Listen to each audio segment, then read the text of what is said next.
Howdy, howdy. It is time to get rowdy. Welcome back to the Bikes or Death podcast.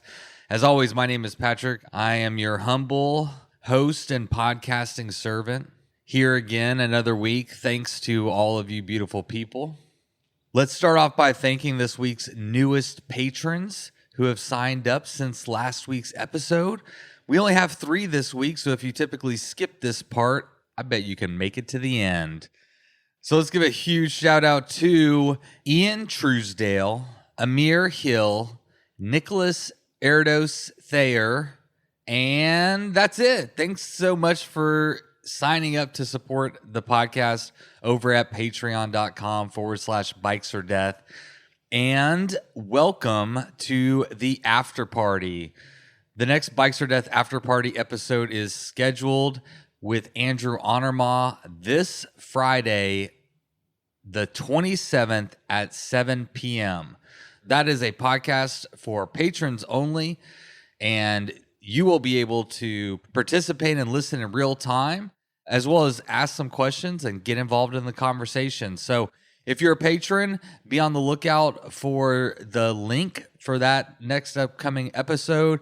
And if you're not a patron already, there is still plenty of time to get signed up. Well, you have like a day to get signed up, but it doesn't take that long. It costs as little as $1 a month, and it gives you access to the Bikes or Death after party episodes, and it helps you sleep better at night knowing that you're supporting your favorite bikepacking podcast. All right, well, today's show is also brought to us by Ren Sports. A couple episodes ago, we had Cameron Sanders on from Ren as a guest on the podcast. That was episode number 83, and I got several messages from people that thought that it was the best episode yet, which I was very happy to hear because I was sick during that episode and kind of felt like I didn't do a good job, but luckily Cameron came through and definitely delivered. But today he's here to talk to us about their inverted suspension technology that they have at Ren. So Cameron, welcome back to the show. And I wanted to have you tell us about your inverted suspension technology, as I know that this is something that y'all specialize in. Yeah. Thanks for having me on again. So inverted suspension, we could talk about this for 3 days straight, but I'm just going to give you some cliff notes and where to go from there to learn more. There's a lot of reasons why flipping a fork upside down and having the stanchions suspend upwards into the chassis rather than from the top down, why that's advantageous. If you look at any motorsport or motorcycle companies out there, pretty much all of them use inverted suspension. In the mountain bike and cycling world, you see them mostly in like downhill.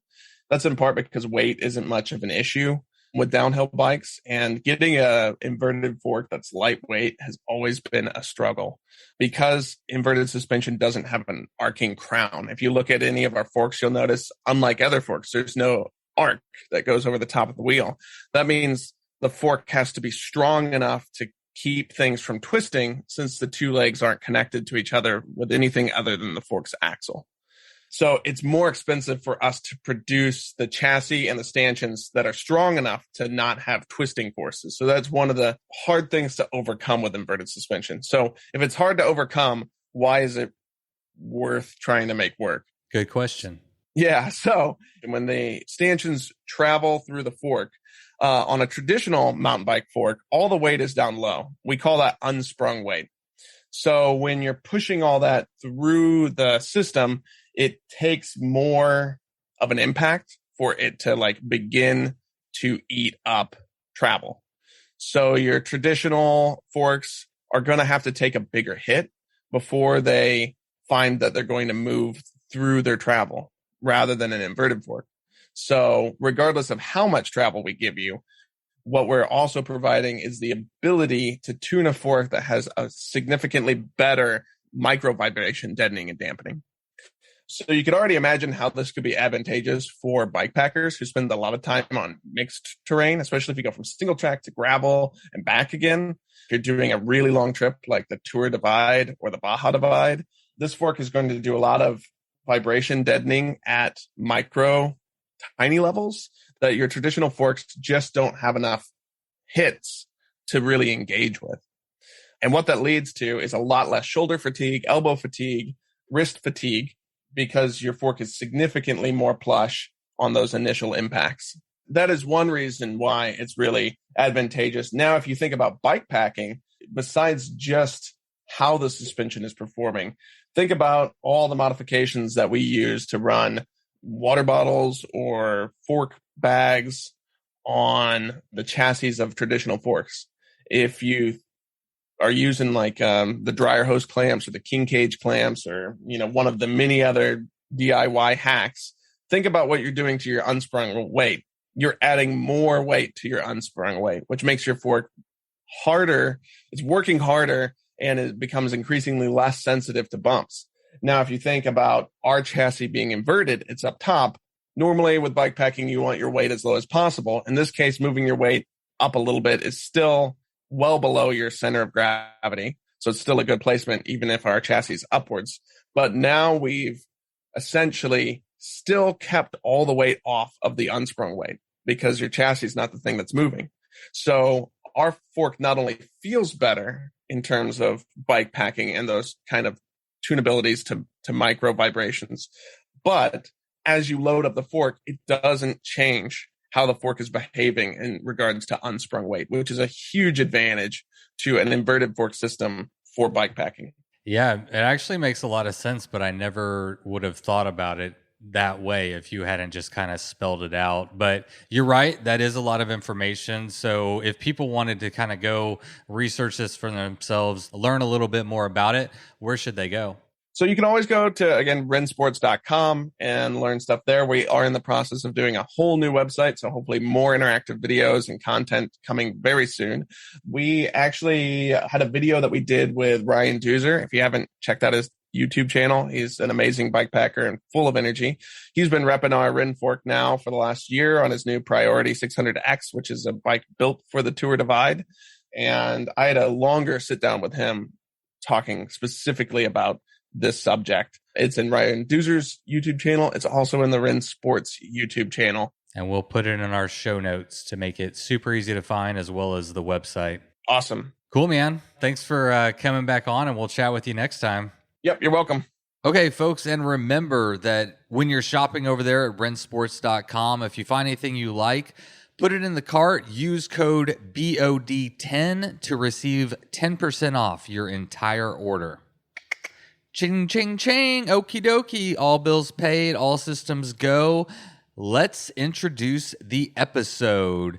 Today is one I was really looking forward to. It is with Chris and Marni Plesko, who are the first couple to ever complete the Colorado Trail Race on a tandem bicycle. They lovingly named their bike the Parent Trap. And as someone who's recently become interested in tandem bicycling, this is one that I was following even before the CTR. I started following along as they were training, getting their bike ready for their run at the CTR. And of course, I was glued to their dot the whole time. And I was really stoked that they agreed to come on this show and talk about their experience. I'm not going to give anything away, but I took a lot away from this episode. And there is a lot of fear about surrounding tandems, a lot of jokes about how it'll progress your relationship either in a negative or a positive direction. There's all kinds of jokes, and I don't want to give them away, but because we kind of get into them in the episode. But I do want to say that I really, really appreciated their perspective as a tandem riding couple. I think that they have a lot of valuable insights that they share, and hopefully will be helpful to other people out there that are wanting to try their hand at tandem, or maybe you're the kind of couple that shouldn't be on a tandem, and that's okay too. And maybe we can just sit back and appreciate that there's people in this world that can actually do that together, and it doesn't destroy their marriage. So anyway, I really enjoyed this conversation. I appreciated that they were parents, both have jobs, and had to get really, really creative with training. And for me, how they trained is almost as impressive as their accomplishment on the CTR. But again, We'll let them tell you about it on today's episode. So enough for me. Thank you for being here. Let's have Miles Arbor take it away with the Bikes or Death theme song. You load up your bike, you ride away from home. You could be with your friends or you could be alone. You ride for a day or maybe more. You just love being in the great outdoors. Everything you need is strapped to your bars, including that new pillow you got from Santa Claus. And then you think, oh shit, to yourself. You left that super lightweight tent on the living room shelf. Bikes or death. Bikes or death. Podcast. Well, today we got a special guest. Hey, they're all special guests, right? But I'm honestly super excited to have you all on the podcast. I started following Chris on Instagram mostly because of the tandem. I've recently become very interested in tandems, and so that caught my eye. And then kind of found out you have the Tour Divide single speed record and some other things that we'll talk about. And I'm like, okay, that's cool. And then lo and behold, y'all signed up for the CTR. And truth be told, my favorite dot to watch this year by far. I thoroughly enjoyed it. So thank y'all for coming on the podcast. Absolutely. Yeah, thanks. We're excited to be here and excited to have Jay on a podcast now. Yeah, for sure.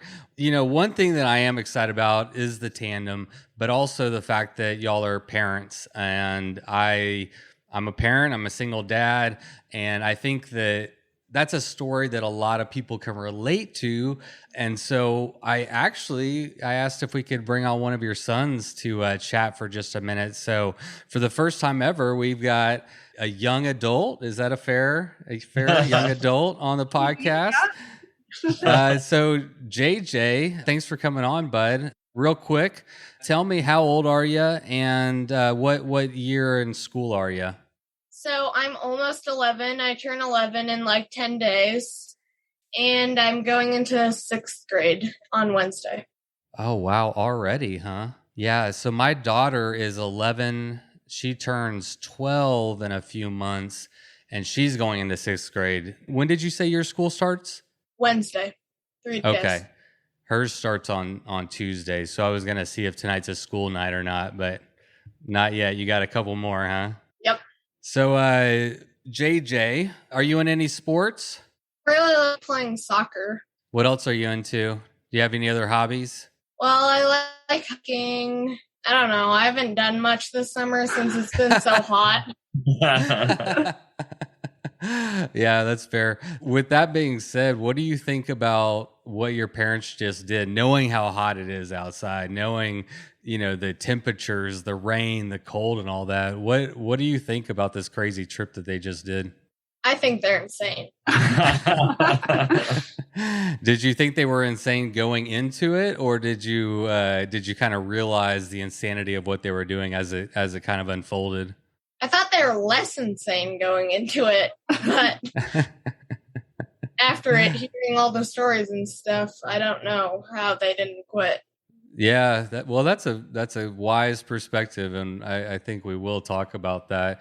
It's really impressive, though. I'm curious, as their kid, do you think your parents are a little cooler now, or did they elevate any respect from you? Yeah, they're a little cooler. Ooh, a little. Although they're almost 40, so they need every ounce of cool they can get. Hey, buddy, listen, I'm 41, so that ship has sailed for me. And I'll be honest, I don't even proclaim to be cool or strive to be cool.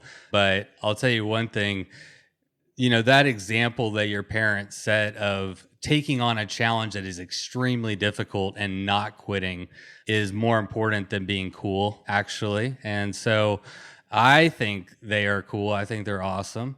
And I have to ask you, JJ, do you have any interest in tackling something like that one day? Does that interest you at all? I kind of hope to hike it with them one day. So, yeah, you know, they make tandems with, actually, they make 3 of them, right? Where you could do 3 people at a time. So, yeah. Would you do that? I think that'd be really difficult. Buddy, the trick is you sit on the back and you let Chris and Marni do all the work, or mom and dad. Yeah, I can make it so I can just put my feet up and watch the view. Yeah, man. I did a bikepacking trip with my 4-year-old, and she just sat on the back and talked to the animals and sang songs. She didn't pedal hardly any. It was great. And it's a good workout for the parents, you know?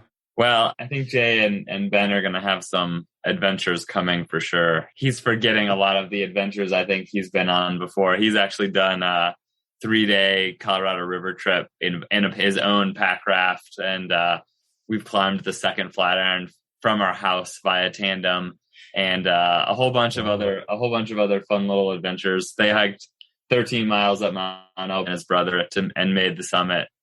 So there's lots of fun stuff coming. I'm not sure he's quite ready for CTR, but maybe someday.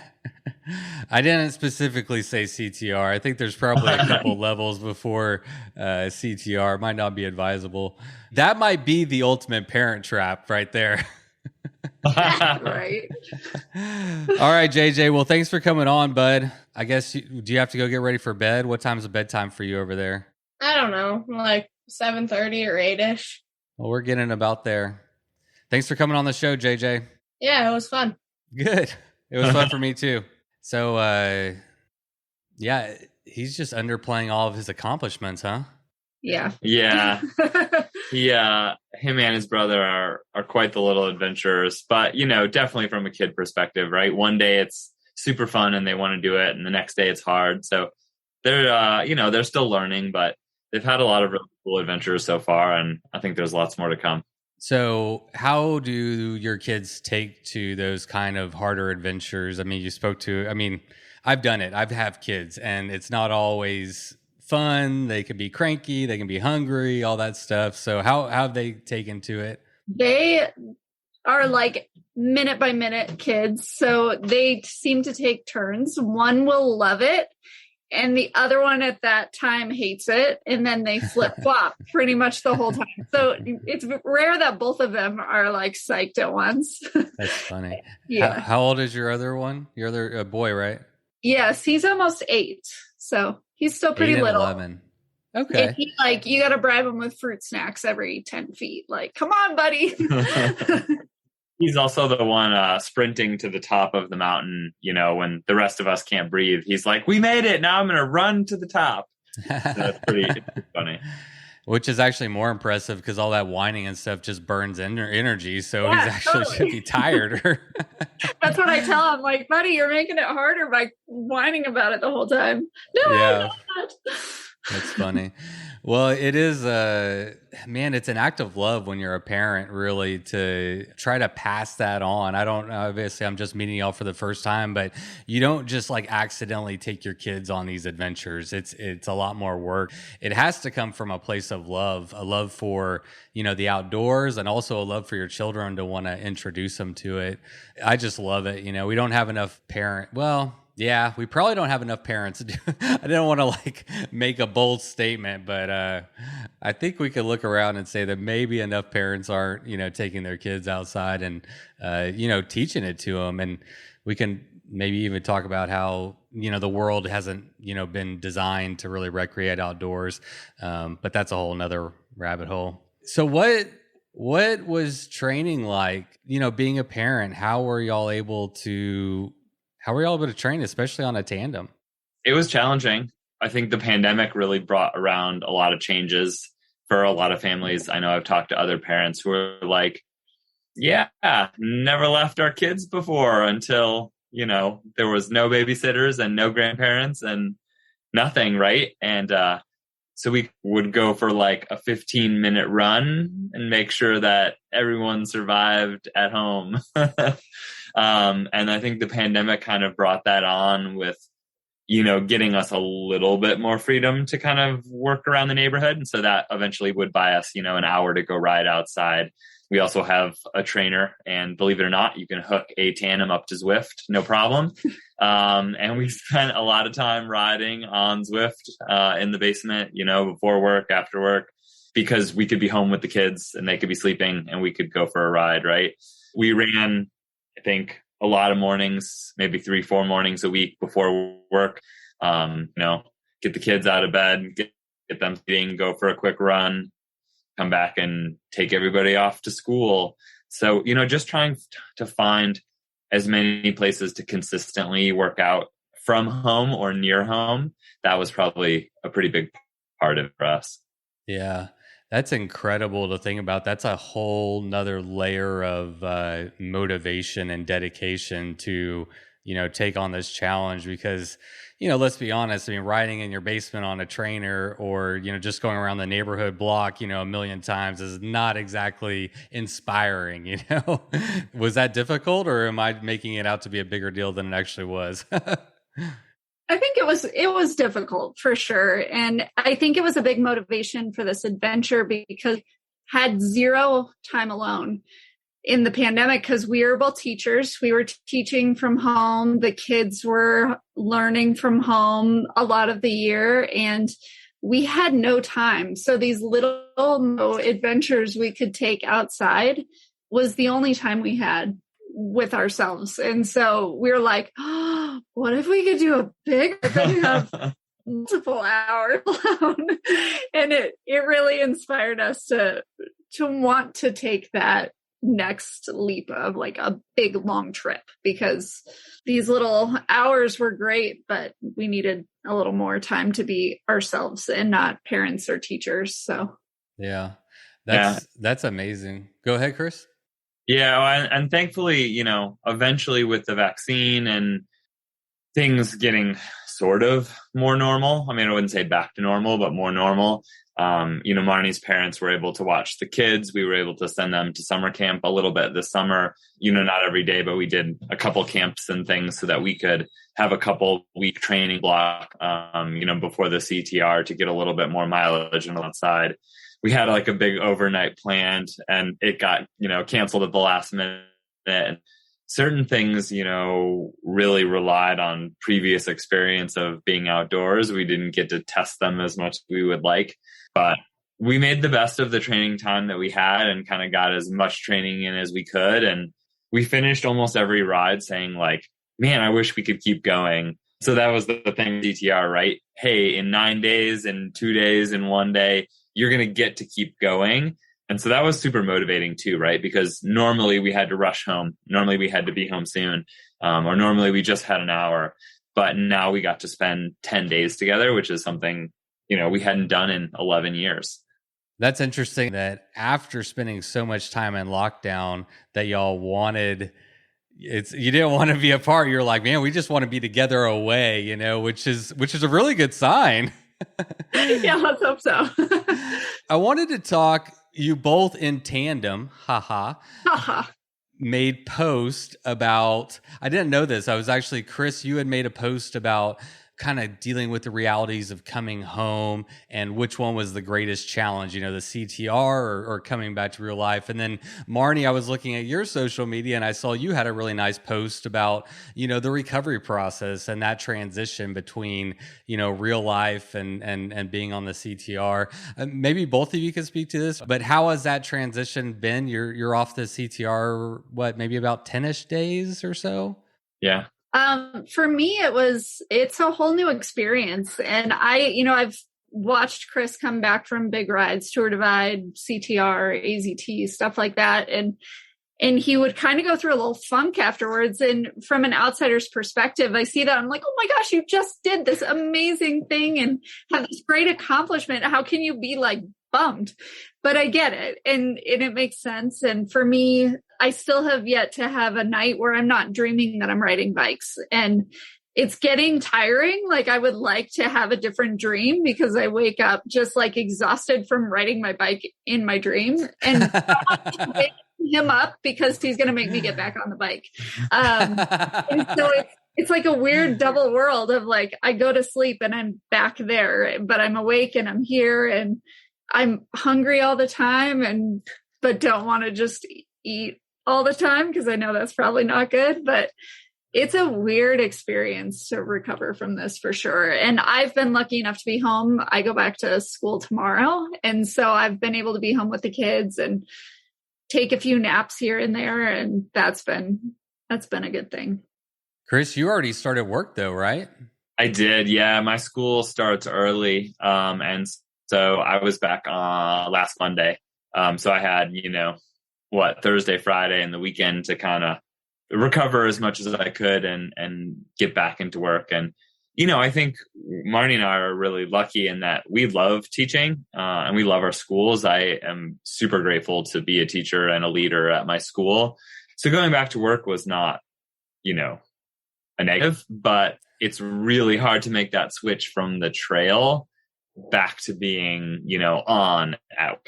Because you're tired, you're hungry, you're dealing with the emotional highs and lows of coming back, right? It's just such an awesome experience being on the trail. I think when I first started racing, I didn't love it as much as I do now. And now just that singular purpose of being on the trail, seeing beautiful things, riding, eat, drink, sleep, and ride it's really fun. And I treasure all of those times that I get to do that because I don't get to do it all the time. And so it's a little hard to come back. Not to mention, again, being parents of 2 kids who have missed you dearly in the 2 weeks that you've been gone, and all the attention and connection that they need when you come home. So it's been great being home, but it's a rough transition for sure, getting off the trail and back to real life, especially now for the first time that we both are going through it at once. Usually it's just been me and everyone's pretty understanding of, it's 10 a.m. Let's go get milkshakes. And so, yeah, it's been good, but it's definitely a big transition coming off the trail back to parenting and work. I think it's hard just to even socialize after being, away, and you're just not even used to talking to people. And you're at least for me, I find I'm really reserved and not trying to be rude, but I just kind of it takes you a while to get the gears back up to speed, of life. You're like, okay, life is going like this, and you got to catch up, and it takes a little bit of time. Yeah, absolutely. And you're drawn to those people who understand, right? You're drawn to your fellow bikepackers and racers, or even, people who hike long trails, right? People who know that sort of different style of living away from everyday normal society. And I think those people get it a little more. And I'm always really drawn to those people after these races because I think it's easier to connect with them and they know where you're coming from, right? They understand, your current perspective a little better. Yeah, but that's the thing is the real world doesn't care, the gas attendant or, your boss at work. I mean, they don't care that you're tired, hungry, grumpy, and you'd rather be in the woods, shitting in the woods or what. Oh, sorry. I was going to try not to cuss this episode so kids could listen to it, so. That's all right. That's all right. Kids can learn time and place, right? They're going to hear bad words in the real world and they got to learn one way or the other. I appreciate your perspective. I don't shelter my kids too much. It's just, but it's time and place is good. I'd like to get to know each of you just a little bit. So, Chris, I wanted to start with you. It's kind of interesting that, Chris, as I've researched this show, I think you've had or have the Tour Divide single speed record. You broke your own single speed record once. And you had the AZT and CTR at one time. Is that correct? Yeah, I think that's correct. I still definitely hold the Tour Divide record. There's a lot of awesome single speeders out there, and I'm waiting for someone to break it. But it's I think it's been mine since 2009. So it's been quite a ride with the Tour Divide. And I haven't got to go back to the AZT in a long time. So I'm sure that I no longer hold the single speed record out there. But I'd love to return someday actually and do the full race through the canyon. But yeah, I've been racing ultras successfully or unsuccessfully since I think about 2007. Wow, man.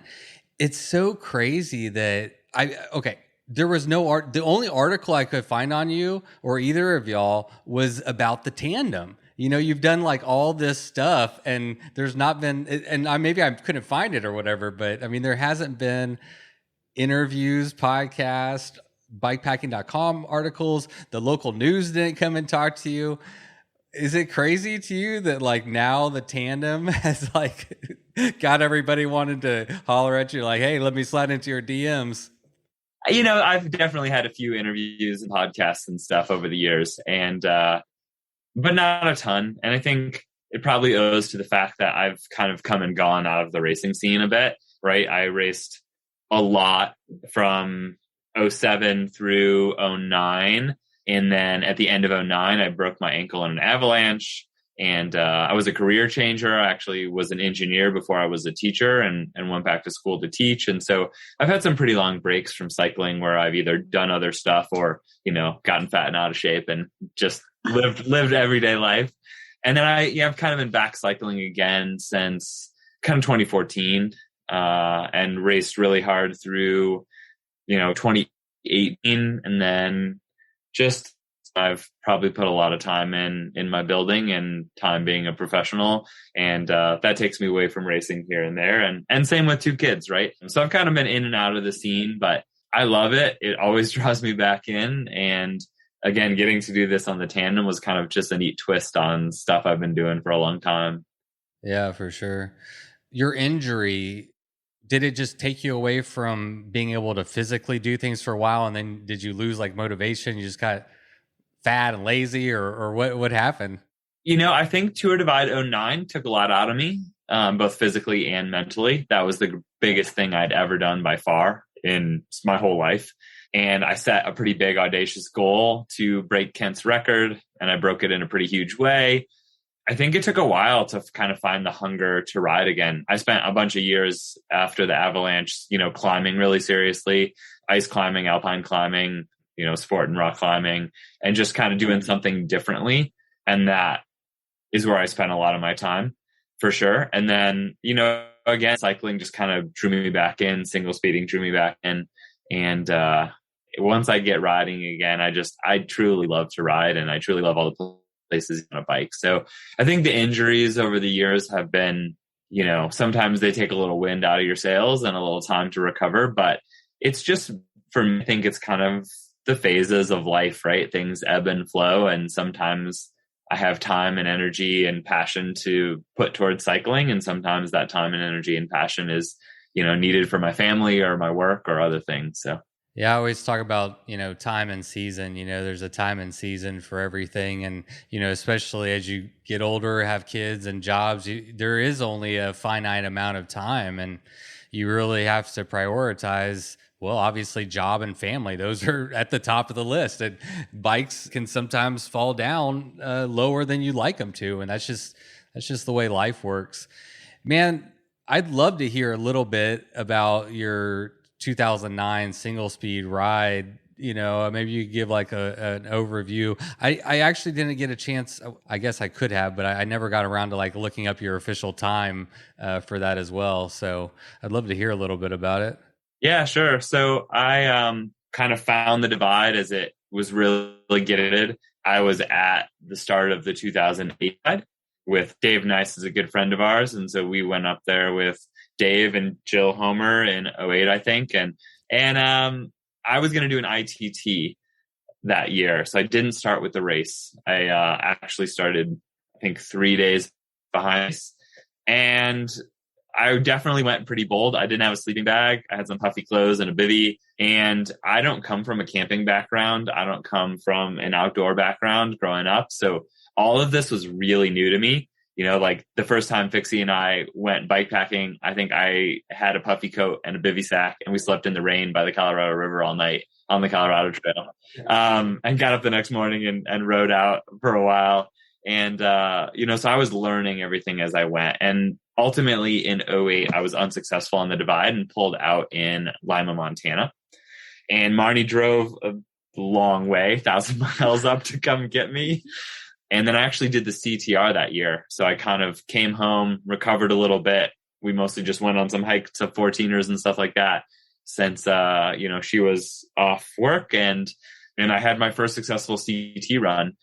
So then I followed up in the '09 divide and finished in basically 19 days flat, which was including the Canadian section. So I think the previous record was low 20 days, just border to border. So overall, I probably broke, the time record if you looked at the Canadian section added on by, 4 or 5 days, something like that. And yeah, I rode with Kurt Refsnyder a bunch of the time. I think I finished third in that race. So it was Matthew Lee, then Kurt, then me. with JP and Tracy on the tandem mixed in there with us. So that was my first spark to the tandem, was watching JP and Tracy race in 09 on the Divide, and just seeing like, wow, you can really do stuff on a tandem, which I never really seen firsthand. I had a bunch of years away, started to get back, and everything fell into place for a 2016 run. And I chased Mike Hall all the way down the continent on his record-setting ride. He's like 13 days, 22 hours. And I was 15 days, 8 hours in second place in 2016. Lowered my own record by 4 days or something like that. Yeah. That's crazy. Did you see that Lael just pulled out of the Tour Divide because of the smoke?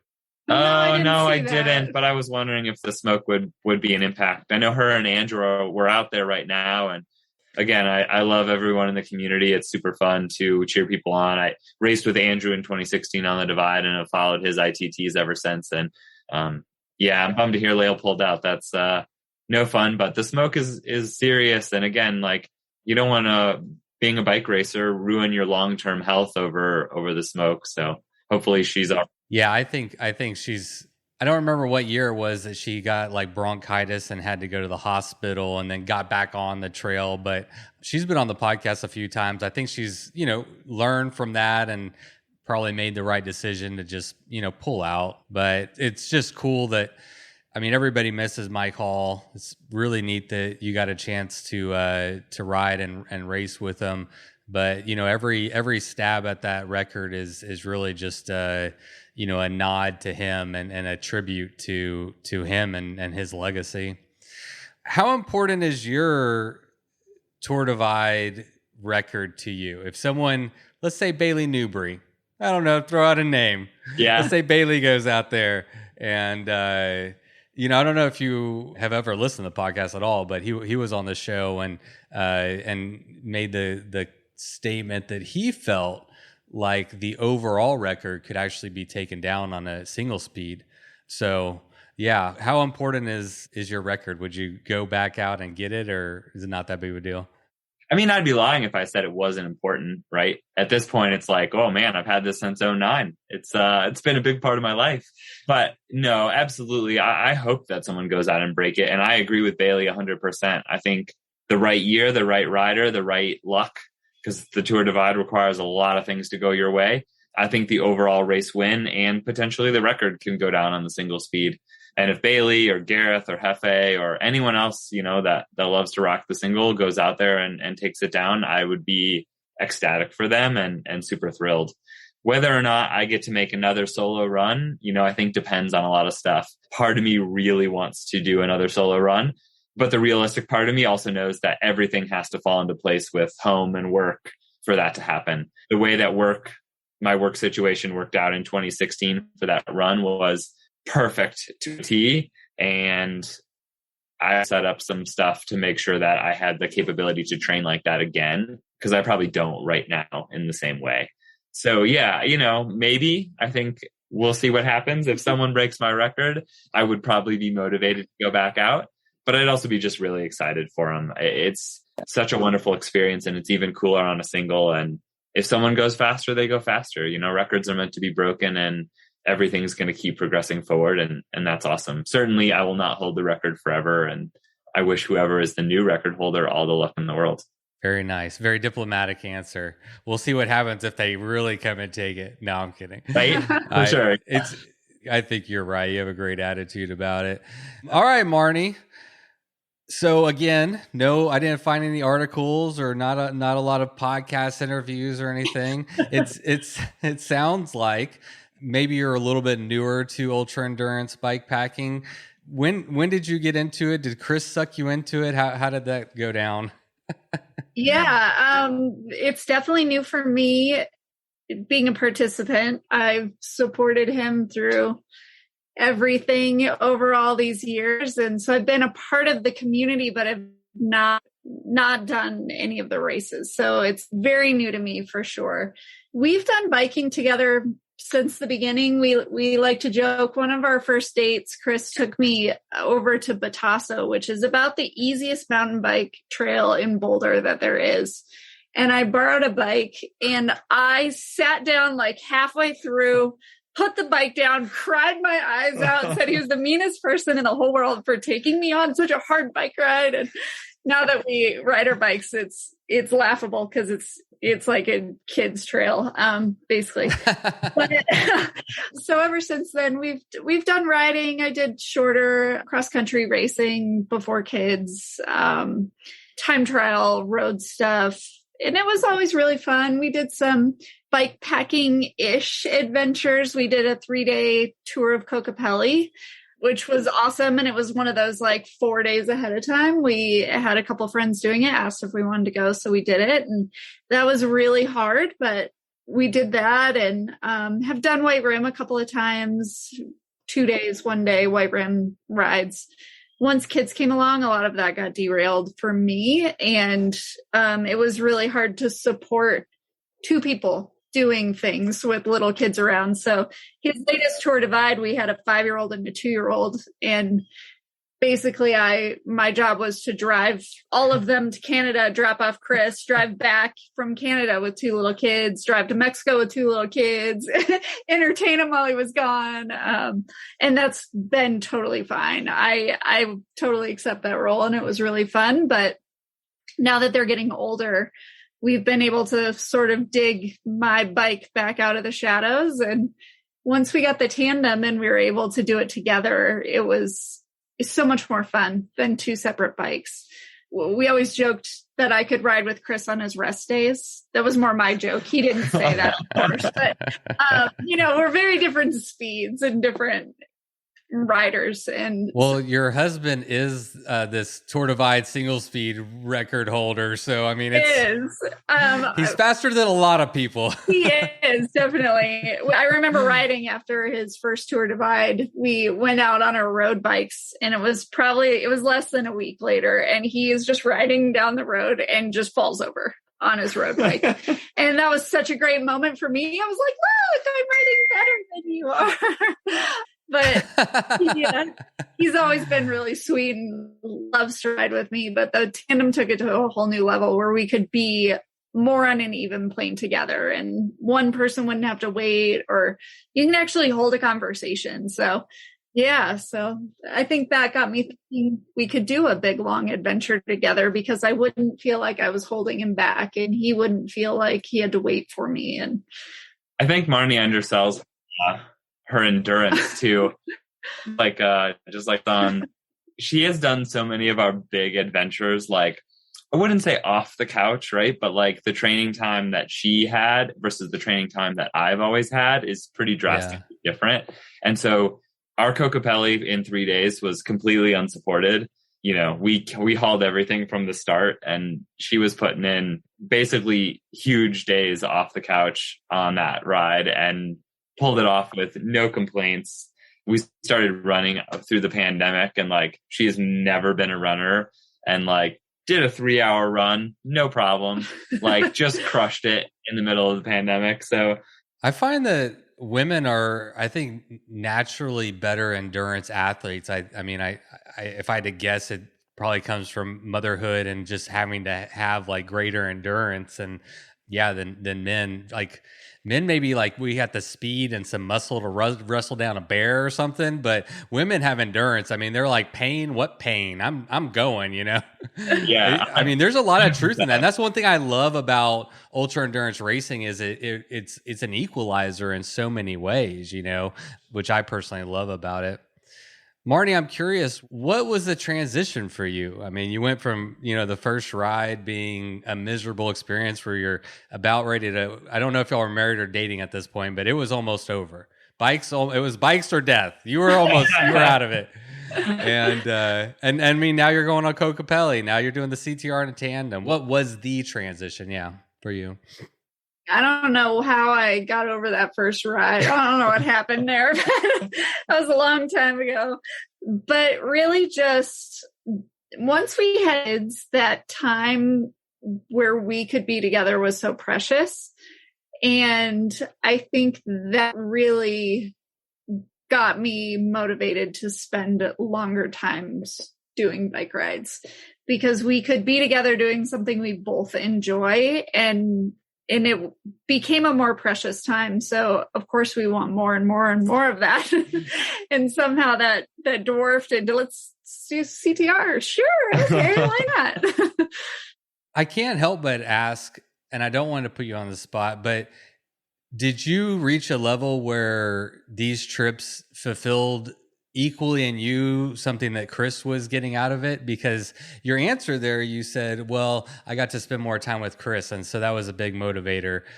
But what about your own personal love for the bike packing and the sleeping outside and the hard stuff? I mean, it's really, really hard stuff that a lot of people don't do, you know?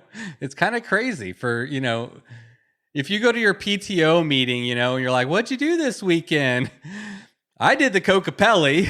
Well, I went to H-E-B. They had a good sale. You know, Target was a wreck, you know? I mean, that's the thing with these big rides is you have to have a motivation for yourself, like an inner driver. Because if I were doing it simply for him, I would have quit 3 hours into the race because like that, I love him, but that's not worth that pain. So it was definitely, for me, I saw it as something to expand myself as a person. And I live a very cush life of, you know, I've got an amazing marriage, really great kids, a job I love, a house, you know, a car, like it's pretty cush. And yeah, the idea of getting to set out on something uncomfortable was really appealing to me because I know that that's how we grow as people. And I, you know, at this point in my life, don't have a lot of those moments where I can really see like, oh, here's what I'm like when it sucks. And just get to the raw bottom of who you are as a person. So leading up to this, that was a huge motivator for me is I wanted to see what I could do because I know he can do these things. In my heart, I know I could do those things, but I haven't had a lot of opportunity. So it was exciting for me. And I welcomed those like painful, miserable moments because I know that they were kind of showing me again who I used to be, right? Yeah. Before I settled in and was more of a mom and a wife and a teacher, like back in the day, I was my own person too. So it was cool to reconnect. Yeah, you get to reconnect with your former self. Rebecca Rush was on the program and she said pain is a teacher, or maybe, you know, difficult things are a teacher and we learn a lot about ourselves, you know, from it. I appreciate that answer. I didn't mean you put it on the spot, but oh, no, you gave me goosebumps. That was beautiful. Oh, thanks. Whose idea was it to tackle this brainchild, the tandem on the CCR? Whose idea was it? Who pitched it first? And how did that go down? I'll throw him under the bus. He pitched it first. I could tell you the exact spot on our local trail that we were when we're riding the tandem along, and he kind of turned around. And he's like, "So what do you think about the CTR on a tandem?" And I sort of laughed, and he said, "No, I really think it could be done." And I said, "All right, let's do it. Let's try it." And so he didn't have to convince me but it was definitely his brainchild, I think, in the beginning. Now, Marni, how familiar were you with what you just signed up to do? How familiar with the CTR and how difficult this would really be? Did you know that you were going to be the first people ever to do it, you know? Or did he leave that out? No, I thought I was really familiar with it. I remember picking him up in Durango in 2008, and he was a hot mess. Like his feet were bruised and gross and he could hardly move. And so I knew it was hard. I knew that on a logical level. I truly didn't understand it until we got out there. And I was like, I got this. And he's never sugarcoated it. He was like, this is hard. This is about as hard as it's going to get. Because we've tossed around Tour Divide and he's like, this is harder. It's going to be harder. And so I accepted that, but I don't think I truly comprehended the different sections until I was out there and got to see them firsthand. Now, well, Marni, we'll have more questions later, but this is the last one. So for social media, y'all just celebrated 17-year wedding anniversary shortly after coming off of the Colorado Trail. So first off, congratulations. But my question is, did the tandem bring you closer? Do you think that 17 you are closer as a result of this experience, or were you ready for a break and y'all spent 17 maybe like in separate ends of the house? I'll see you next year. Enough. Yeah, I think it brought us closer together. And actually it was kind of a funny joke throughout the trail. Like, we're pushing up Sergeant's Mesa and we're miserable and like hating life in general. And Chris would turn around and be like, happy anniversary, baby. I'm like, oh yeah, this is great. This is definitely better than a beach would have been maybe good. But yeah, but I think we just love to be together, and we always have, and we don't bicker. There was no fighting. There's no being annoyed with each other. We just truly, genuinely enjoy each other's company. And so making it through like the freezing cold night where we were wet and just miserable at 12,000 feet, still we're like, oh, well, at least I'm with you. And it was, I personally, on my end, I think it brought us closer for sure.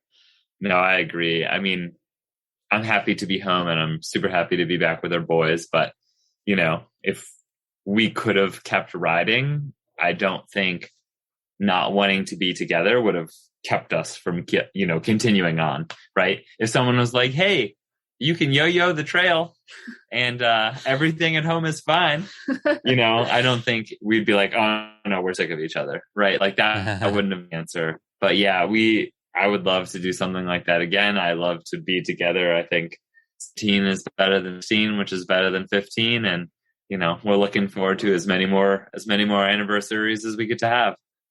Okay. Well, as a twice divorced dad, what is the secret? I have no intention to get married again. Marriage, no, but I mean, I'm curious. I mean, y'all are cute as hell.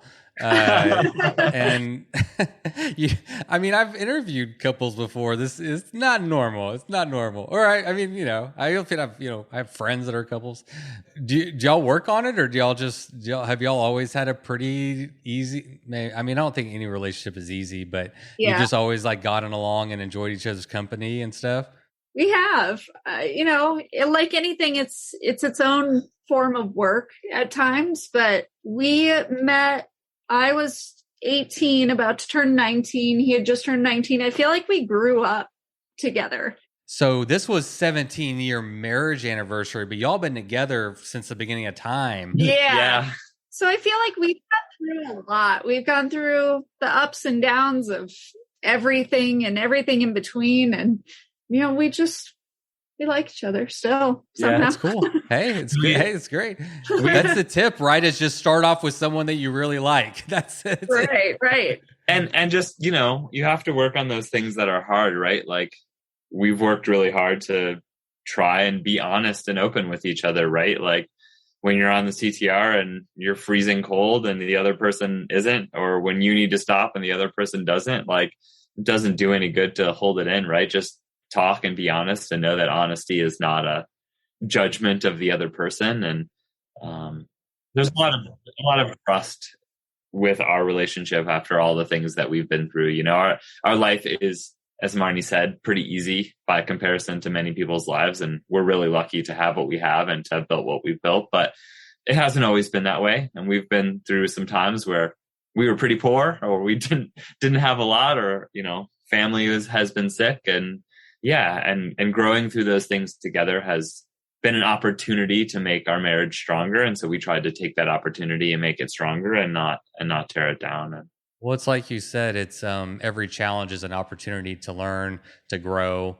You take these things from the trail and they apply to life. And we talk about often how, accomplishing something very difficult, up on top of a mountain makes you very capable and prepared to tackle things in the real world. You're like, oh, okay, I'm tough. I can do this, Yeah. And that's always been a part of our relationship, is doing things where we had to depend on each other. We've hiked 28 14ers together. We kind of have a lifetime goal of doing all of them together as a married couple. And we've, done rock climbing, mountaineering, stuff where we have to depend together to be capable and trust each other. And I think that's been that always brings us together more, is doing something where we have to rely on each other outside. So I like to hear that. And that's the way it should be, with a good partner. Those aren't times where you want to be bickering and arguing and having a fight, or, you want to be, depending on what you're doing, especially if like rock climbing, ice climbing, or, doing the CTR. I mean, you need to be aware that those are real life situations, and you never want to be the person that, calls mom and dad to come and pick you up or whatever. Right. So let's talk about the Tandem itself. It was a beautiful bike, or it is a beautiful bike. Who's the bike nerd out of y'all two? Who wants to talk about the Tandem? All right, that's Chris. I picked the color. Yeah, and we're going to talk about the color because I noticed the color coordination. Thank you. I don't know if everybody noticed, but Chris had the lime green, which was the bags. Marni, is that a fuchsia color? I want to. Yeah, it's called like candy raspberry or something. Yeah. And so, I mean, even like the sunglasses, the helmets, the shoes, everybody was color coordinated. You had the patches on there for your two kids. I saw the bike was on point. So take it away, Chris. Tell me about this Tandem. Yeah. So first, thanks to Andy at Pedal here in Denver. He's the one that got us hooked on the Tandem with our powder keg. It's like 3 years ago. And we just kept riding the powder keg because it's a great bike and we still have it. The kids could ride it on it. And we started getting close to the race. We was like, oh, we're actually going to do this. We're training and we've told people and you were serious. And we're actually going to do this. But of course, it's the middle of the pandemic. So I'm like, well, can we get to upgrade the powder keg? So I start looking into what it takes to upgrade the powder keg. And I quickly realize I probably shouldn't upgrade the powder keg to the level that I'm planning to upgrade it. So I get online and I find MTB Tandems, Alex Nuts, the guy that runs it. And I give him a call and he is fantastic. Shout out to MTB Tandems. If you need a tandem, you got to call him and just talk to him and he will get you a great bike. So I told him what we were going to do. I think he thought I was crazy when I first told him what I wanted, and I gave him a little bit of my background so that maybe he would think I was a little less crazy, but he helped me spec out, just an amazing bike. So it's a Fandango. It is a hardtail, but I'm coming off a rigid bike. Marni mostly rides single speed rigid, honestly. And so Marni had a suspension seat post. There's an MRP ribbon up front on the Fandango. So we thought it was a pretty cushy bike. Not to mention we're running 2.6 recons, tubeless, low pressure. So coming off the powder keg, man, the Fandango is smooth. It rips on the trail. It was stiff in all the right ways and comfortable to ride. So we also had gears, which neither of us have done a lot of geared riding. And we went, straight to Axis Eagle, top of the line electronic shifting. And dang, it is sweet. I highly recommend, if you can afford electronic SRAM shifting, that you put it on your bike, even if it's GX Eagle, because it was incredible in the mud and the rain and the whole trail. I was skeptical at first, when it first came on the market. I think a lot of people were, but I haven't had it. I haven't had e-shifting before. I've, played with it, but that's about it. But everyone says really great things about it. Every once in a while you do run into a battery issue though. So it sounds like y'all didn't have that problem. No, we carried 2 batteries. I had a spare with me. Again, the batteries are light. They're easy, but they last a long time. We could have done this with 1 battery. We would not have been a problem to do that. We did have a spare just in case, but yeah, it was fantastic. I was a big fan, and it probably even saved us in our crash, because the first crash we crashed right on the drive side, and I was like, knocked everything out of alignment. Thankfully we were all right. No major injuries. And I was like, oh man, is it still going to shift? Is everything going to work? And it has that like sensor that disengages it, you know, when you crash on it so that it doesn't break anything. And yeah, it was great. Everything still worked. Alex Specht is great bike. Like we ran the dyno I always run. So we ran a Sun 28 dyno up front. I ran a K-Lite. I'm a big fan of dyno powered lights. Even as slow as we went, I really liked having the K-Lite on there. Okay, let's pause and talk about that real quick. Oh yeah, go for it. This episode hasn't come out yet, but I just had Neil Bachenko on, and so my question was to him was, did you ran battery powered lights, right? Like in my mind, and I have Son 28s on both of my bikes. I run K-Lights too. That's the exact setup I run, and I love them. But just in my mind, I'm thinking CTR is not a good fit for that setup. So tell me, I've never done it. You have, so tell me the truth. I mean, again, from my perspective, I want full power and I don't want to like worry about batteries when I go downhill, right? Like for me, that's the big thing is that when I'm going downhill, like I want max lights and I don't want to worry about batteries, which I have always felt the dyno gives me. Because as soon as you're kind of getting up to speed, even if you're not going 20, right? Even as soon as I get over 8-10 miles an hour, that dyno is full power pretty much. And I don't care when I climb. I think I did my first Tour Divide with like a 50 lumen headlamp. And so like modern headlamps are so good that like we'll flip them on for climbs or whatever at night and run them. And so there's more than enough to climb by the light of my headlamp. And the dyno gives me, you know, full lights on the road, full lights downhill, and I don't have to carry batteries for it. So in my mind, I love running the dyno for almost everything if it's got real downhills. And, you know, I know some people don't. I know some people like their battery powered lights and that's fine too. But, for me, it works great. And again, you have to understand its limitations, where it's going to be strong, where it's not. But for me, it's dyno is my fun hill and road setup. And that's a perfect mix.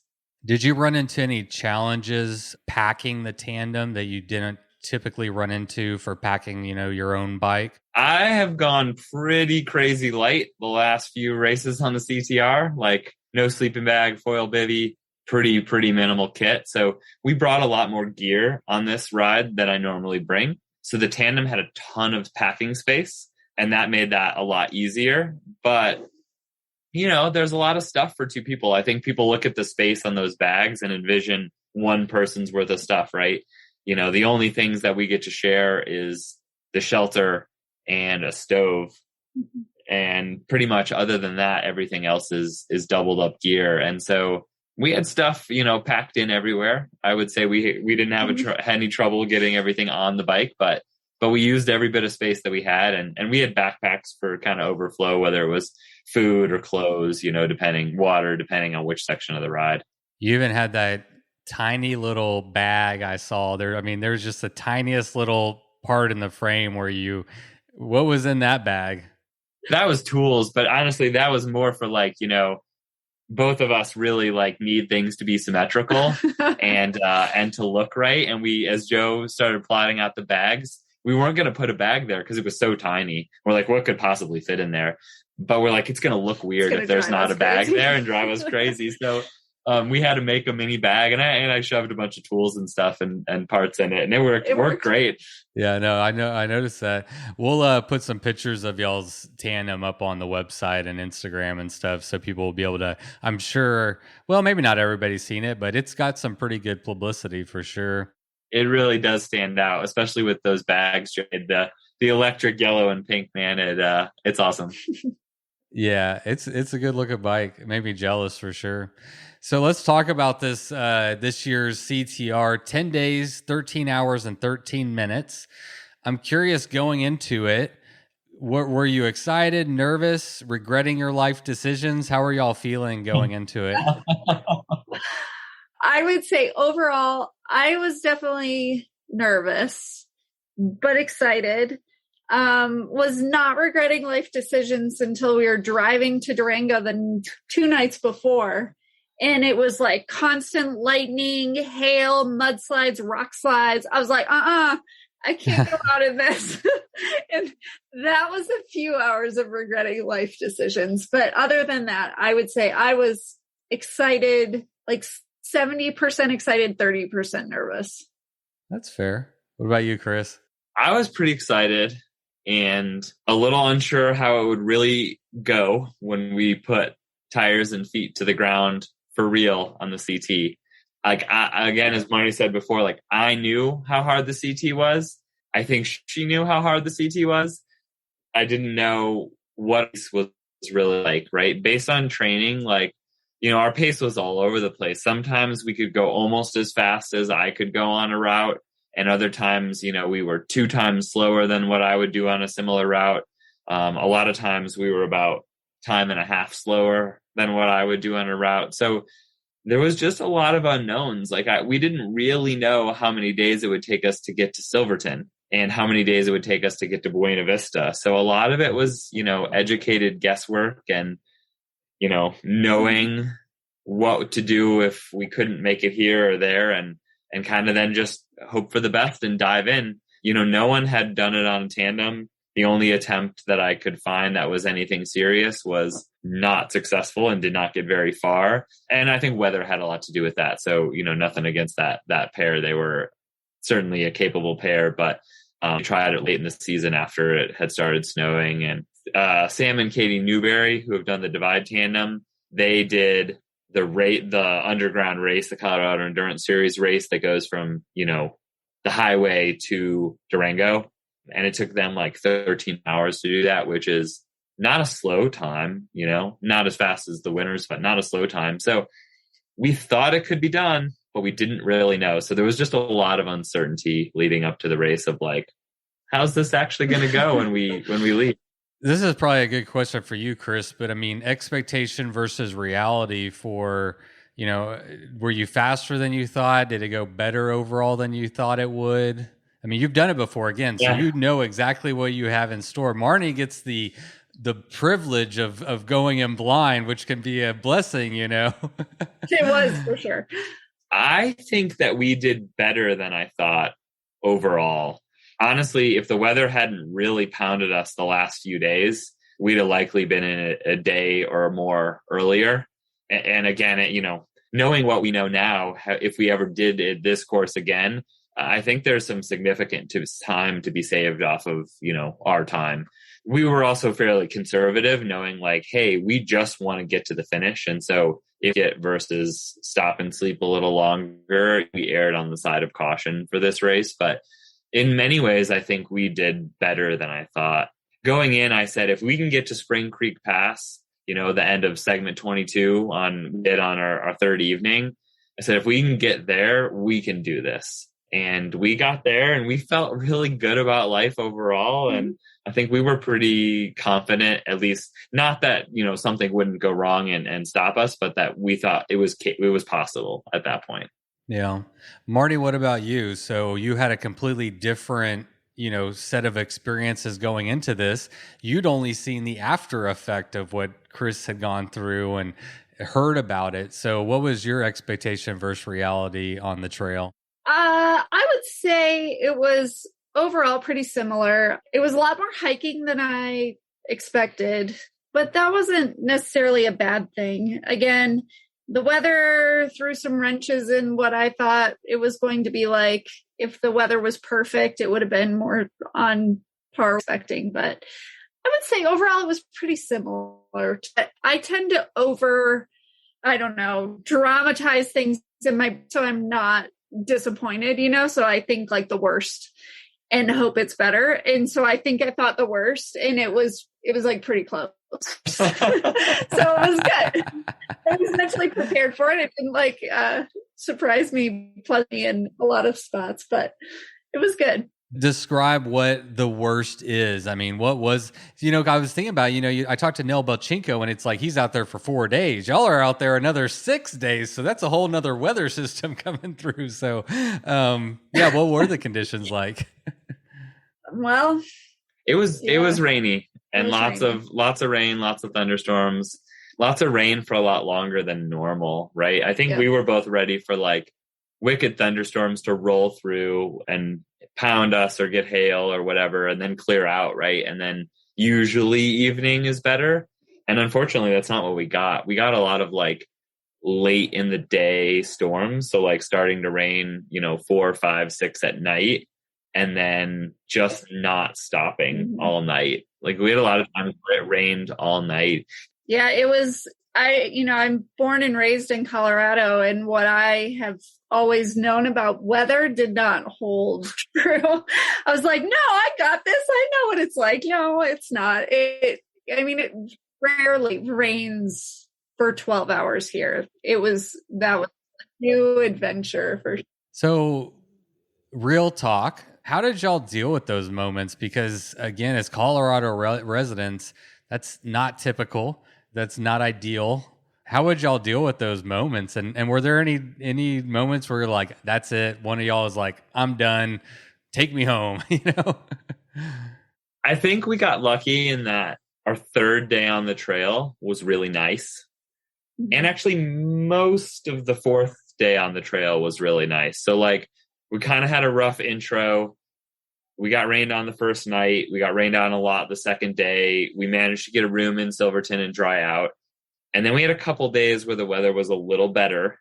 Mm-hmm. So by the time it started raining on us every afternoon, evening, we were too committed to bail.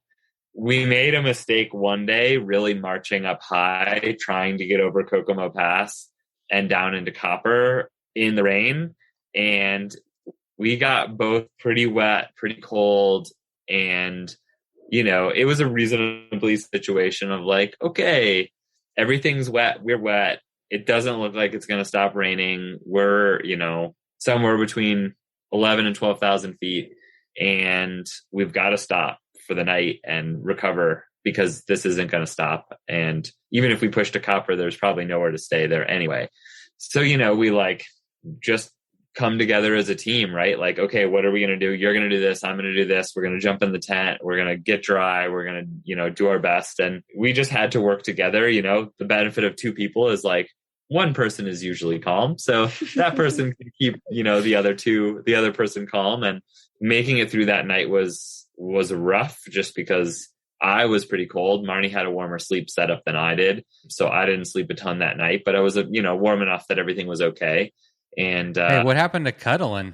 Well, we did, we did our best, but there wasn't a lot of great campsites at that point. So we were pretty slopey on where we were sleeping. So Marni did her best to try and keep me warm, but it was I sleep on this like 1/8-inch pad, and she had an inflatable, so she was a lot warmer than I was. But again, we came together and stayed calm and made it through and learned from the experience. And the rest of the trip, we were just really careful with the storms. So like, if we're going to ride in the storm, what's our plan? What are we going to do if it keeps going? Where are we going to camp? When are we going to call it? Making sure that we were each warm enough to keep going. And I think that helped, getting through that tough night, because the rest of the time we were able to be pretty strategic with the storms, and it probably slowed us down. We probably stopped a little earlier than we ideally might have liked some nights, but it kept us safe, kept us dry, and got us to the finish line, which again, no one had ever done it before. So we knew if we could get to the finish line, that was a victory. One thing that when I have talked to couples and having ridden with partners myself, if one person's having a bad day or something, you can kind of just ride at different speeds. But obviously y'all don't have that luxury. And there's lots of things to consider. There's, do we keep going? Do we camp? Do we stop and take a break? Or I need to go to the bathroom? All these things, you are locked in sync. How would y'all handle, who would make the call? Or was it always just team effort? Or how would y'all make those decisions on the fly? I think overall it was a team effort. And if one of us needed something, we're both pretty efficient people in general. So we would try to take advantage of, like, if one person had to go to the bathroom, we'd be like, all right, well, I'm going to go too, or this is sunscreen break. And we would just try to take advantage of those times when someone else needed something, we could take care of something for ourselves at the same time. That's really smart, actually. That's a great tip, because there's always something to do. Self-care or fixing something on the bike, cleaning something. Eating, there's always something to do. So that's a great tip. We definitely tried to do multiple things anytime we stopped. I think that Yeah, overall, it was mostly a team effort. We had a 7:00 like set check-in for every night. Like at 7:00, we'll check in with each other and see if we need to be finished. Some days we were able to push past that. Some days we didn't get even to there because of the weather stopping us beforehand. But I would say the entire time, neither one of us talked about stopping. And so I'm pretty proud of us for that. Like, I didn't even have that thought in my brain. I don't know. Maybe you did. It's mostly because of her, right? Like, I wasn't sure, having done this a lot of times, right? Okay, well, theoretically, if we need to bail, we could bail in Silverton, or if we need to bail, we could bail here. And she was like so committed through the first couple of days of riding, especially with the weather being not great, that, again, once we got to Silverton and rolled out that morning, and we rode almost all of Stony Pass without walking, which was a huge victory for us. And like, we got to the top of Stony Pass and I was like, all right, well, we're here. And I know we're going to get to the other side of 22. And, if she hasn't talked about quitting at this point, then I'm not going to quit. And so, yeah, really, it was just kind of off the table at that point. And it was like, we're going to do everything we can do unless the bike or a serious injury stops us from continuing. We're going to keep going. And both had our low moments. She would get low probably every afternoon as it got later in the day. 5:00, that was my time. we'd stop, eat, and just, talk it out, right? Like, everyone has low moments, quiet. If we need music, we do podcasts here and there too. Whatever we could do to kind of get through those low times, because we'd both go through them and they wouldn't be at the same times. Yeah. And, the tandem loves to eat weeds. So anytime we'd stop, one of us would take the chain off the back of the tandem and clean all the weeds out of the chain rings.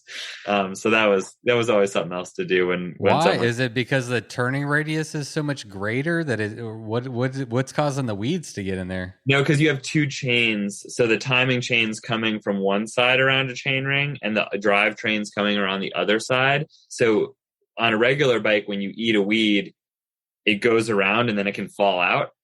But on the tandem, it goes around and immediately gets caught by the other chain. And so they get caught and shoved down the center between the two chain rings, between the drivetrain and the timing chain. So it loves to eat weeds and suck them in. So it's a lot of weed cleaning in the vegetation sections, which was quite a bit because of all the rain this year. Yeah. I mean, really, you're just doing trail work, just cleaning the trail a little bit. I should get credit. I'm thinking that they should make you an honorary member or something of the Trail Association. What kind of challenges did the tandem present? Hike a bike, switchbacks? I don't know. What were the challenges specifically to being on a tandem? I mean, biking challenges, switchbacks are key. If it's really tight or decreasing radius, you usually can't make it. If it's reasonably open or increasing radius turns, we can make a lot of them, a lot more than maybe you would think. That's a challenge. And then the rollover clearance on a tandem for people who haven't ridden them, like if you have to wheelie drop on a regular bike, or if you have to pick the front end up on a regular bike, the tandem can't do that. So like, if I can't ram it or roll it, it's not going to happen because the chain or the bottom boom tube drags on stuff. And you can drag that chain over rocks, but there's a limit, right? And so like, we were pretty cautious not to break stuff unnecessarily out there. So, that's one of the biking challenges. Did you make any, you're what do you call it? A captain, right? The person on the front is the captain. Yeah. So as the captain, did you make any decisions that your what is it called? The stroker, right? The stoker? Yeah. Stoker. That the stoker was like, Chris! There was one that it was a really steep, like loose down. And it kind of, once we were in it, there was no stopping. And that one, when I can see over him to the trail, I'm like, oh no. And he knows, like, I think we read each other pretty well. Like, I don't even have to say anything. He's like, I'm sorry. Yeah, we rode down a bunch of stuff on 10 Mile coming down towards Breck. And we hit this one section that once I was in it, I was like, oh, this is really steep. But once we were in it, I couldn't stop. Like, there was no getting off. So I was like, get back. We're going to send it. I got it. I won't crash us, but like, it's going to be steep. And it was real steep. But we made it. So, I think when you're captaining something like that, especially as a married couple with children, I felt a lot of responsibility driving both of us and crashing both of us, because I've crashed the Tandem, half a dozen times since we've owned it.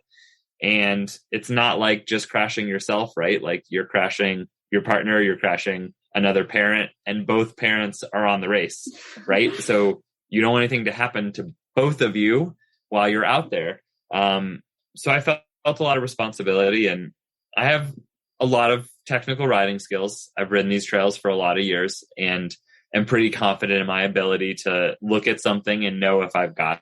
And after training on trails, we were pretty in tune to Marni's comfort level and my skill level and what we could tolerate and what we couldn't. So having done it now, you've had some time to reflect on it. I guess I have a couple questions, but do you think you learned more about yourself or the other person, or about your relationship? Big question. Oh man. I think I learned more about Marni, to be honest. I feel like our relationship came through really well, and certainly it was a great, thing to add to our history of our relationship. But I always knew that she was tough, and I've seen glimpses of it over the years on some of the rides and training and adventures we've gone on. But this was another level. This was the hardest thing she has done by leaps and bounds. It was a lot of difficult situations, difficult weather, long days, 16, 17-hour days. We might stop early, but we learned from Todd Johnson, stop early and get up early. We were at 2, 3 a.m. every morning riding, and she went through it with flying colors. She was so strong and so motivated, and it was just such a great adventure that I, saw even more of how tough she was out there. Hey, Chris, you know what I'm hearing? I'm hearing you planning more adventures. I'm hearing you saying, wow, she can really do a lot of stuff. Yeah, I think we both would love more adventures, Again, anyone wants to come watch our children, let us know. And I think we tapped out the grandparents for now. For a little while, yeah. I like y'all so much. Maybe what we should do is just trade. I'll watch yours for a couple weeks, you watch mine for a couple weeks, and we'll just trade. Perfect. We need to come up with like a parenting co-op plan. So we do for sure. Marni, what about you? What did you take away from the trail, from your first experience on the Colorado Trail race? I would say as I hoped, learned a lot about myself and what I'm capable of, and my tolerance level is a lot higher than I thought. I'm a person who loves sleep, and I was very proud of myself. I did not once in the morning complain about getting up at 2 or 3 a.m., and I was very proud of myself for that. But I gained a whole new respect for Chris and all the things that he's done over the years, that I've always been his biggest fan, obviously, but I truly didn't know what it was like. And I don't think you can until you've tried it. And just the stuff he's put himself through, and he'll like roll over in a ditch and sleep on his races. And that, like, I cannot fathom pushing harder than we pushed. And just a whole new respect, not just for him, but everyone in this community that I've watched for years, watching Hefe and Neil and everyone. And I'm just like, I gave them a lot of respect before, but I truly get it now. And that's a pretty cool place to be. Like I've seen both ends, which is really neat. Well, now you get to give some of yourself some of that same respect too, some of that. And not only did you gain an understanding and appreciation for what Chris went through, but you went through the same thing. So yeah, that's pretty cool. I think I'll draw on that a lot this year. When teaching gets hard, you need to have a space in you that like, I can do hard things. It's going to be okay. And so one more thing in that bucket to draw out is a good thing. So what would be another good tandem adventure? My question was going to be, will we see more tandem adventures? Obviously, I think the answer is yes. Have y'all thought or talked at all about what that might be? Any dreams? We did. Yeah, I mean, we have a aim of doing Tour Divide. I think we've wanted to do Tour Divide ever since 2009, to be honest, at least for me on the Tandem. And it was just sort of like a haha dream a long time ago. And once we started riding Tandem and realized how much we liked it, I think it's become a more solid dream. The reality is just going to come down to, you know, are our families ready? Are our children ready? And what's the right time to do that? You know, if it happens next year, that'd be awesome. If it doesn't happen next year, that's okay. There's time still. But yeah, I think in a lot of ways, Tour Divide would be an awesome way to experience something like this again in a way that's probably even more rideable, right? Like more enjoyable too. PT is awesome, but it's not always rideable, especially on a tandem. But Tour Divide would be really rideable on a tandem, right? Most of Tour Divide would be awesome on a tandem, except for maybe the mud. But yeah, it's just going to come down to, you know, what's right for our family and our children, and when's the right time for that adventure. So if it's not Tour Divide next year, that's okay. There's lots of other adventures, you know, we'd love to go on, whatever we can sneak away from, whether it's an overnight or a day ride or a couple of days, you know, whatever we can manage is awesome. And I think you'll see lots more Tandem out of us. We've really enjoyed riding it. That's so exciting. What about Chris, for you? I mean, you've got a lot of solo experience. What are you more interested in right now? Do you have the itch to get out there and go and do it on your own, or do you think you'd miss Marni? On the bike, I'm super excited to ride Tandem right now. It's been really fun. Marni's at the most fun part of the learning curve, right? Where you get so much better so quickly. You know, not that she hasn't been a great rider for years, but pandemic and regular, like, we've actually both got to exercise. We both got to run. We both got to ride. You know, she's gotten so much stronger in so many ways. And now with the CT under our belt, like, she knows what it takes to do something like the Divide or another race, right? And she has that firsthand experience, you know. So from a biking perspective, I'm super into riding Tandem. Doesn't mean I won't ride single bikes again. Every time I get back on my single bike, I have a ton of fun and I would be motivated to ride it. But on solo adventures, I've been really motivated on foot. I did a solo run of the Grand Canyon on the solstice last year, and I'd love to do Nolan's 14, some other hundreds and things like that on foot. So I think I'd like to try some new things, and it's been really fun to try new things and then get to do biking adventures, because I also ride Tandem with the kids. Both Ben and Jay love to ride on the back of the Tandem, so we get to ride trails together. So it's just been so fun to kind of use my cycling ability to ride with the rest of the family. My girlfriend and I have been looking for a Tandem for like a year, but as you may know, they're expensive.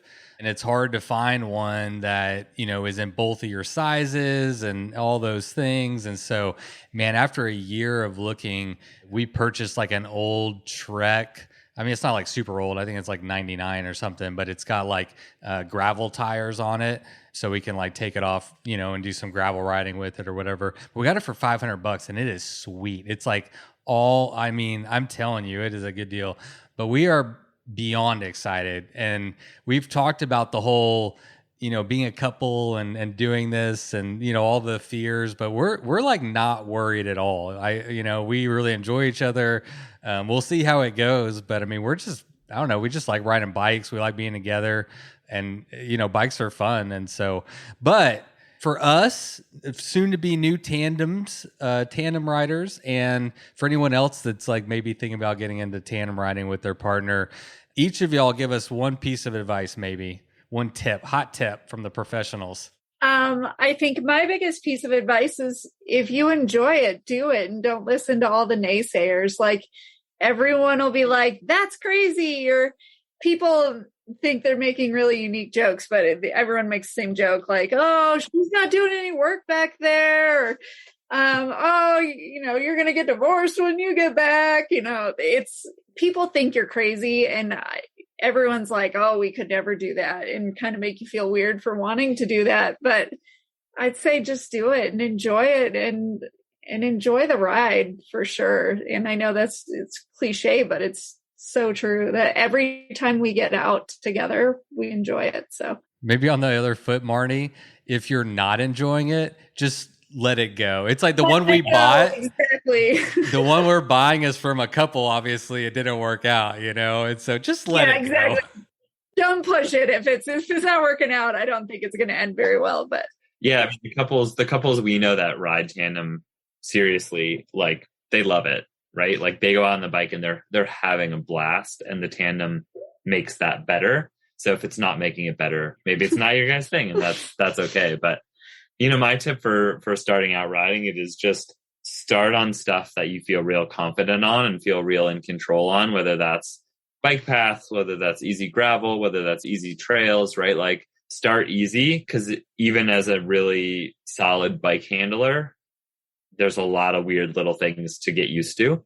And so by starting in a really low risk, easy place, everyone can feel comfortable and not so nervous. Like when we started, if we were going down a hill at 25 miles an hour, she would be like, "Oh my God, I'm going to die. Can you slow down?"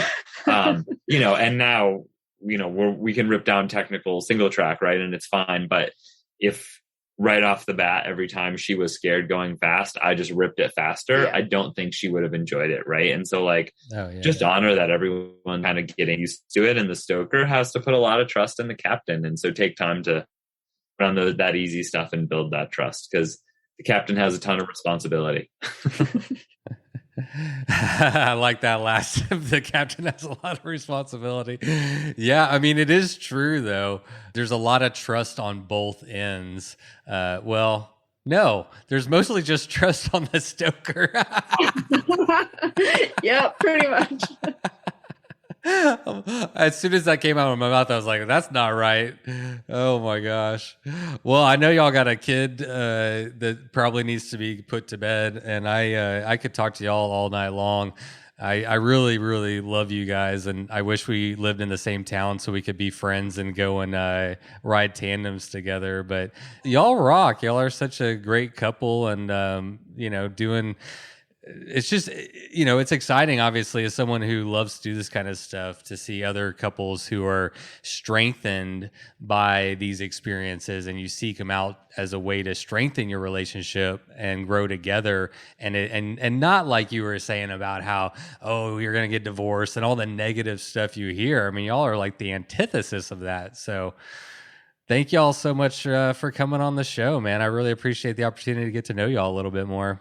Yeah, thanks for having us. Yeah, it's super fun to get to share our story. And again, we love to share with other people. So if you've got tandem questions and bikepacking questions and all that stuff, we're pretty open to sharing. So you can more than welcome to hit us up on social media. I answer quite a few requests through like Instagram messages. Instagram is probably the best way for me. It's at Pivvay, Pivvay.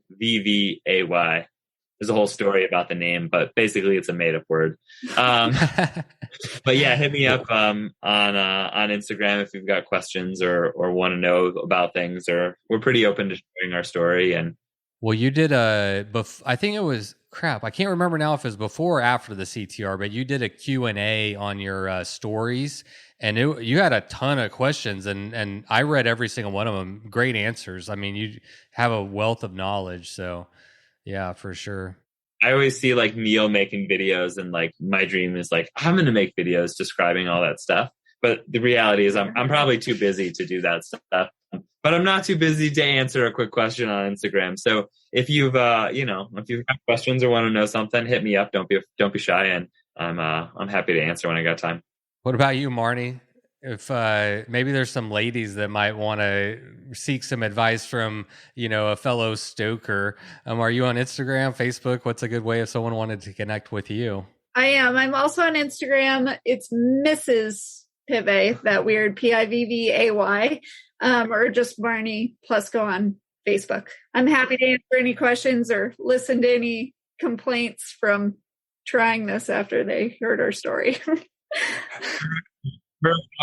Is private, so you have to be a real looking person to actually get accepted. But yeah, if you look like an actual human being that rides bikes or something, you can probably get through her Instagram. But mine's public. I don't blame you. You can start there. Well, Sarah and I might be y'all's first customers hitting you up with questions here pretty soon. So definitely. Well, you have a place to stay if you come to Denver, and we have a tandem you can ride. So Oh, wow. I would love to take y'all up on that. Thank you so much. Especially whenever these COVID cases go back down, freaking Sure. gosh Great. darn it. Ugh. We'll get out of it eventually. Yeah, we will, buddy. All right, well, y'all have a good night. Thank y'all so much for coming on, and I'm going to have y'all back on again. I know it because y'all are awesome. Thank you. Thank you. Good night. Take care, guys. All right. That was Marni and Chris Plesko, and I am one happy camper. Really enjoyed that conversation, and like I said, I could have talked to them forever, and maybe I'll go take them up on the offer and bum their couch one day. But truly an inspiring couple, and a real example of how bikes can strengthen your relationship, and even tandems can strengthen your relationship. I really appreciate how the tandem brought them together. And I mean, they were just a great couple, you know. I mean, they just want to spend time together and be on their bike together, and they support each other and love each other. And after that long, it's truly impressive. So not only are they amazing tandem cyclists, but sounds like they're pretty good at that whole parenting and marriage thing too. Maybe they could give me some advice. All right, well, that is it for today's episode. I want to remind you that if you enjoy this show, please consider signing up as a patron over at patreon.com/bikesfordeath. Every little bit helps. It goes a very long way to produce this show and to keep bringing new episodes every single week. And also, if you like this show, don't forget to support our sponsors. This week's sponsor was Ren Sports. They have a lot of great product offerings now, and they have a lot of new stuff in the works that I'm really excited about that's more adventure and expedition bike focused. And remember that if you use the code BOD10 at rensports.com, you get 10% off your entire order. Wow. Am I right? Okay, well, that's just about it. A couple notes. As far as the Bikes for Death store is concerned, if you've been eyeing our Instagram stories, you'll know that the Coffee or Death muggles are on their way from Amanda Panda.